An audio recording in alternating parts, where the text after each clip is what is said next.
આગળ વાત કરીએ સુરેન્દ્રનગરની, જ્યાં ધાંગધ્રાના જેસડા ગામેથી વધુ એક નકલી ડોક્ટર ઝડપાયો છે। પોલીસે બાતમીના આધારે બોગસ ડોક્ટરને ઝડપી પાડ્યો। જેસડા ગામમાં ભાડે મકાન રાખીને બોગસ ડોક્ટર તરીકે પ્રેક્ટિસ કરતો હતો રવિન્દ્રનાથ ઉપેન્દ્રનાથ રોય પાસેથી એલોપેથી દવા સહિત રૂપિયા 42,000થી વધુનો મુદ્દામાલ પણ કબજે કરાયો। જિલ્લાના ગ્રામ્ય વિસ્તારોમાં લોકોના આરોગ્ય સાથે ગંભીર ચેડા કરતા બોગસ ડોક્ટર સામે આરોગ્ય વિભાગનું સૂચક મૌનથી આરોગ્ય વિભાગની કામગીરી સામે પણ સવાલો ઉઠી રહ્યા છે। તો હાલ ફરી એકવાર નકલી ડોક્ટર અહીંથી ઝડપાયો છે। વધુ વિગત સાથે મારી સાથે સંવાદદાતા અક્ષય જોડાયા છે। અક્ષય, સુરેન્દ્રનગરમાં અને ખાસ કરીને આ જે વિસ્તાર છે ત્યાં અવારનવાર નકલી ડોક્ટર ઝડપાતા હોય છે। આ વખતે જે ડોક્ટર ઝડપાયો છે તેના અંગે શું વિગત અને આરોગ્ય વિભાગની કામગીરી સામે કેમ સવાલ ઉઠી રહ્યા છે? જે ચોક્કસથી વાત કરવામાં આવે તો સુરેન્દ્રનગર જિલ્લાના ખાસ કરીને ગ્રામ્ય વિસ્તારો છે, ધાંગધ્રા તેમજ પાટડી સહિતના ગ્રામ્ય વિસ્તારો છે। આ ગ્રામ્ય વિસ્તારોમાં મોટી સંખ્યામાં આવા બોગસ ડોક્ટરો છે એ લોકોના આરોગ્ય સાથે ચેડા કરી અને પ્રેક્ટિસ કરતા હોય છે। એને પકડવાની જવાબદારી છે ખરેખર આરોગ્ય વિભાગની હોય છે, પરંતુ ક્યાંક ને ક્યાંક આરોગ્ય વિભાગ છે પોતાની જવાબદારીમાંથી હાથ ખંખેરી નાખતો હોય। દર વખતે પોલીસ દ્વારા દરોડા પાડી અને બોગસ ડોક્ટરને ઝડપી પાડવામાં આવે છે। આ વખતે પણ સુરેન્દ્રનગર એસઓજી પોલીસ દ્વારા આરોગ્ય વિભાગની ટીમને સાથે રાખી અને દરોડો કરવામાં આવ્યો હતો। બોગસ ડોક્ટરને ઝડપી પાડવામાં આવ્યો છે। લગભગ અંદાજે 1 થી 1.5 વર્ષથી લોકોના આરોગ્ય સાથે ચેડા કરતો હતો। તેમ છતાં આરોગ્ય વિભાગ છે ક્યાંક ને ક્યાંક કુંભકર્ણની નિંદ્રામાં હોય તેવું લાગી રહ્યું છે, કારણ કે ટીમ દ્વારા અત્યાર સુધીમાં કોઈ પણ જગ્યાએ આવી રીતે દરોડા કરી અને કોઈ બોગસ ડોક્ટરને ઝડપી પાડવામાં આવ્યા હોય તેવી વિગતો બહાર નથી આવતી। દર વખતે પોલીસ દ્વારા દરોડા કરવામાં આવે છે, જેને લઈને ક્યાંક ને ક્યાંક આરોગ્ય વિભાગની કામગીરી સામે શંકાના જે સવાલો છે એ ઉભા થઈ રહ્યા છે। બિલકુલ અક્ષય, આભાર માહિતી આપવા બદલ। તો હાલ જોઈતી સંવાદદાતાએ જણાવ્યું કે આરોગ્ય વિભાગની કામગીરી સામે પણ સવાલો ઉઠી રહ્યા છે, જોકે હવે યોગ્ય કાર્યવાહી કરવાની માંગ પણ ઉઠી। આગળ વાત કરીએ કલોલના દંતાલી ગામની સીમમાં રહેણાંક અને ખેતી વિસ્તાર નજીક શેડમાં ચાલી રહેલા ગેરકાયદે ગેસ રિફિલિંગના રેકેટનો સાંતેજ પોલીસે પર્દાફાશ કર્યો। કોઈપણ સુરક્ષા વ્યવસ્થા કે જરૂરી પરવાનગી વિના ઇલેક્ટ્રિક મોટરની મદદથી મોટા સિલિન્ડરમાંથી નાની બોટલોમાં જ્વલનશીલ રાંધણ ગેસનું જોખમી રીતે રિફિલિંગ કરવામાં આવતું હોવાનું સામે આવ્યું। પોલીસે સ્થળ પરથી કુલ 6 આરોપીઓને રંગે હાથ ઝડપી પાડ્યા। દરોડા દરમિયાન 258 ગેસ સિલિન્ડર, વાહનો સહિત કુલ રૂપિયા 12.86 લાખથી વધુનો મુદ્દામાલ કબજે કરવામાં આવ્યો હતો। તો કલોલના દિવાનવાડી પાણીના સંપમાંથી સતત બીજી વાર હાડકાં મળી આવતા ચકચાર મચી છે। નગરપાલિકા દ્વારા સંપની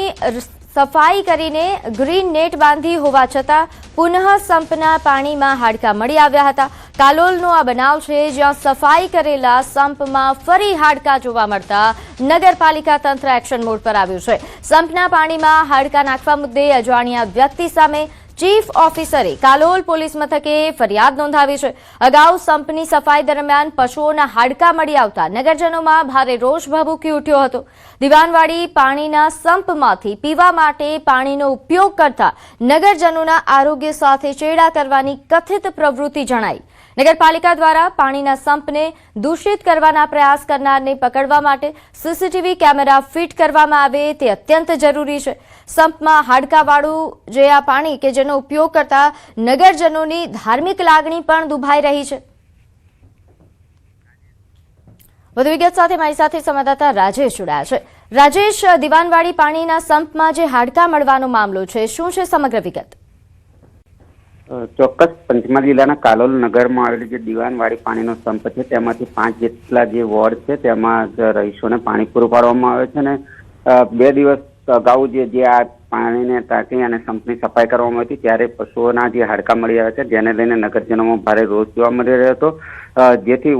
જે સંપ હતો તેના પર ગ્રીન નેટ બાંધવામાં આવી હતી। સાથે જે સંપ છે તેના માટે પાકું ઢાંકણું બનાવવા માટેનો જે વર્ક ઓર્ડર છે તે પણ આપવામાં આવ્યો છે, પરંતુ જે પ્રકારે સાફ સફાઈ કરવામાં આવી હતી અને તેના બાદ પણ ફરી પુનઃ એક જે રહીશ હતા ત્યાં સંપમાં જઈને નિહાળતા ફરી હાડકાં જોવા મળ્યા હતા અને હાડકાં જોવા મળતા ચીફ ઓફિસરને જાણ કરવામાં આવી હતી। જે ચીફ ઓફિસર છે તેના દ્વારા હાલ કાલોલ નગર ના જે પોલીસ મથક છે તેમાં ફરિયાદ નોંધવામાં આવી છે। સાથે જ જે શહેરીજનો છે, નગરજનો છે, તેમાં પણ ત્યાં સીસીટીવી મૂકવામાં આવે અને જે આ કથિત પ્રવૃત્તિ જે આ કરવામાં પાણીને જે દૂષિત કરવાની પ્રવૃત્તિ કરવામાં આવે છે તેની સામે બાજ નજર રાખી અને તેને પકડીને કાર્યવાહી કરવામાં આવી પણ હાલ માગણી જોવા મળી રહી છે। જી આભાર માહિતી આપવા બદલ। તો આગળ વાત કરીએ અમદાવાદ મુંબઈ હાઈવે પર ગમખ્વાર અકસ્માત કોસંબા નજીક હોટલ પાસે અકસ્માતનો બનાવ બન્યો કન્ટેનરની પાછળ ખાનગી બસ ધડાકાભેર અથડાઈ અકસ્માતમાં બસમાં સવાર 8 જેટલા મુસાફરો ઇજાગ્રસ્ત થયા ઇજાગ્રસ્તોને 108 મારફતે ગોઠખલ પ્રાથમિક આરોગ્ય કેન્દ્ર ખસેડવામાં આવ્યા જિલ્લા ટ્રાફિક પોલીસ ઘટના સ્થળે પહોંચી અકસ્માતના પગલે હાઈવે પર ટ્રાફિક જામની સ્થિતિ સર્જાઈ હતી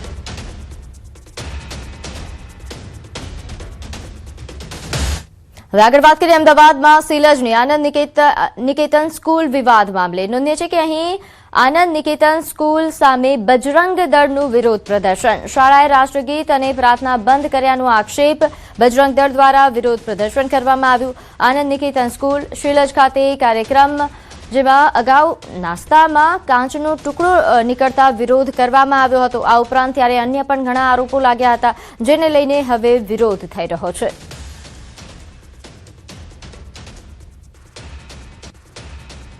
સ્કૂલે એવું કીધું કે આ સ્કૂલમાં જે મુસ્લિમ શિક્ષકો છે ને એ લોકો છે એમને સસ્પેન્ડ કરવા પણ સસ્પેન્ડ નહીં એમને તાત્કાલિક અહીંયાથી મોકૂફ ફરજ પરથી મોકૂફ એટલે કે દૂર કરવામાં આવે અને આ સ્કૂલમાં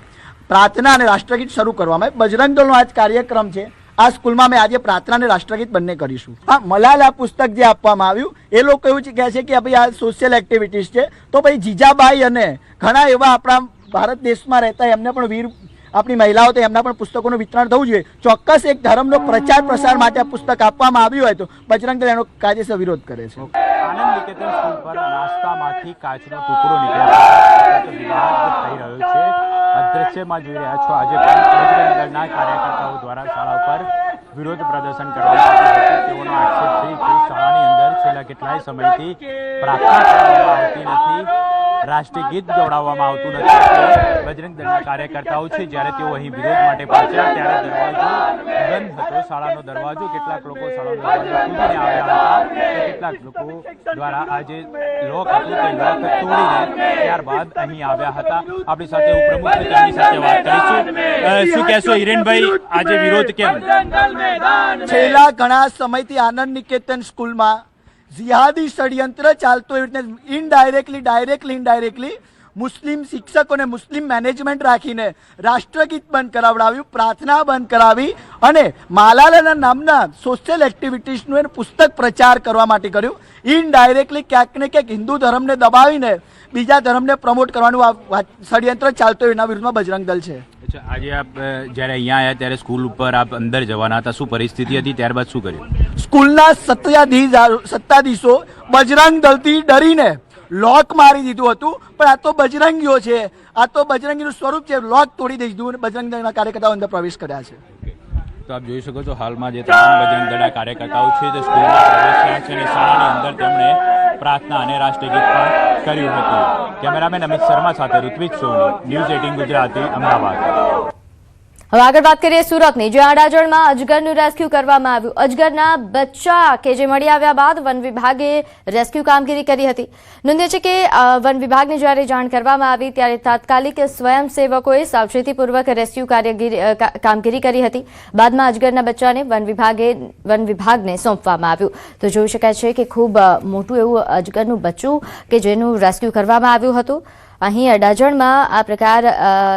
અજગર નીકળવાનો બનાવ બન્યો હતો જો કે સ્થાનિકો દ્વારા તાત્કાલિક વન વિભાગને જાણ કરવામાં આવી આ ઉપરાંત આસપાસના જે સ્વયંસેવકો છે તેઓ તાત્કાલિક અજગરને રેસ્ક્યુ કરીને વન વિભાગને સોંપ્યું હતું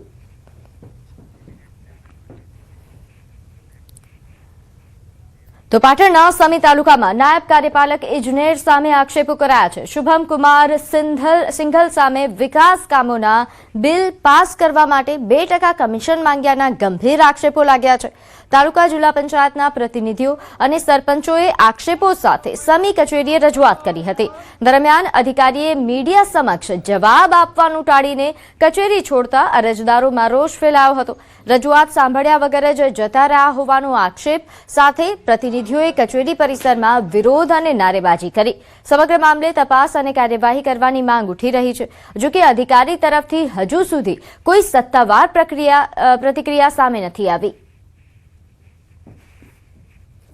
એ તારાફંડના કામો સૂચવેલા ધારાસભ્યની ગ્રાન્ટના કામો સૂચવેલા છે અને એ કામોની એ ટકાવારી માગે છે અને ટકાવારી જો ના આપે તો એ અઠવાડિયું 10 દિવસ સુધી બિલો પેન્ડિંગ પડ્યા રાખે છે એમના ટેબલ ઉપર. વારંવાર મારી પર ફોન આવે છે, તો આ ખેડૂતોને હિતમાં ધ્યાને લઈ અને આ રજૂઆત કરવા અમે અહીં પ્રાંતમાં આવ્યા હતા ડી સાહેબને મળવા માટે, પણ એ અમારી રજૂઆત સાંભળ્યા વગર જ જતા રહ્યા છે. એટલે અમારી રજૂઆત નહીં સાંભળવામાં આવે તો અમે ગાંધી ચિંધ્યા માર્ગે આંદોલન કરીશું. અમે સાહેબ જોડે રજૂઆત કરવા આવ્યા હતા, પણ સાંભળવા રહ્યા નથી. જૂઠા હતા એટલે જતા રહ્યા.